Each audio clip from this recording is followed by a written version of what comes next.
Hello বন্ধুরা, শুভ দুপুর। আশা করি তোমরা সবাই ভালো আছো। দেখো, আমি একটা মাছের রেসিপি নিয়ে চলে এসেছি। আজকে বানাবো ট্যাংরা বেগুন।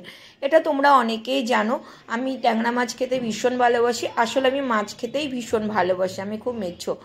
তোমরা কে কে মাছ খেতে ভালোবাসো প্লিজ আমাকে জানাবে। দেখো, এখানে বড় সাইজের 4টে ট্যাংরা মাছ নিয়ে নিয়েছি, দুটো ছোট দুটো বড়। দেখো, নুন হলুদ আর একটু সর্ষের তেল দিয়ে আমি মাখিয়ে রেখেছি।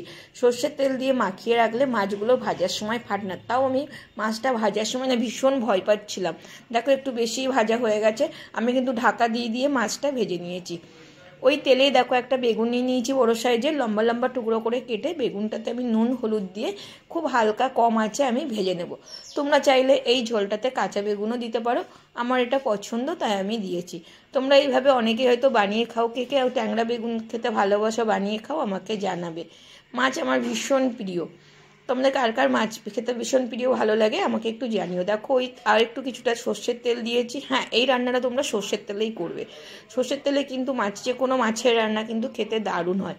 দেখো, আমি কালো জিরে ফোড়ন দিয়ে দিয়েছি। এবার দিয়ে দিয়েছি আলুটাও কিন্তু লম্বা লম্বা বেগুনের মতনই কেটে নিয়েছি। আলুটা একটু ভালো করে ভেজে নিয়েছি। তোমরা চাইলে নতুন আলু দিয়েও করতে পারো, আমি কিন্তু পুরোনো আলুগুলোই খেতে ভালোবাসি। নতুন আলুটা ঠিক আমার মাংস ছাড়া অন্য কোনো সবজিতে না আমার ভালো লাগে না।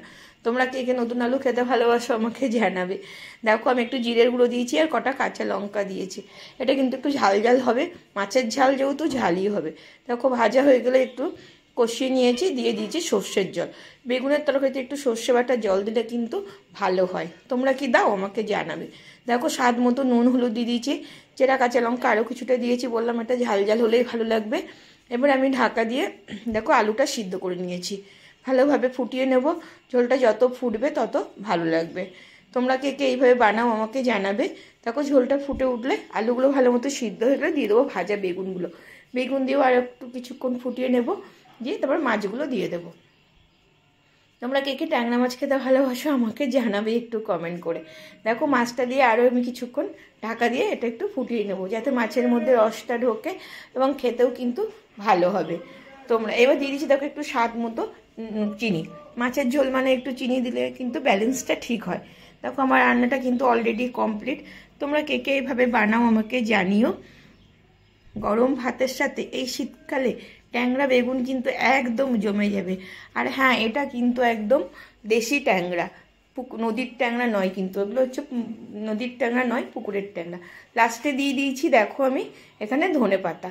ধনেপাতা কুচি, শীতকালে তো মাস্ট ধনেপাতা দিতেই হবে। আর বেগুন ট্যাংরাতে একটু ধনেপাতা দিলেই কিন্তু দারুণ লাগে। দেখো, আমার রান্নাটা অলরেডি কমপ্লিট। কেমন হয়েছে তোমরা দেখে জানাবে। ভালো লাগলে একটা লাইক কমেন্ট শেয়ার করবে। সবাই ভালো থেকো, সুস্থ থেকো।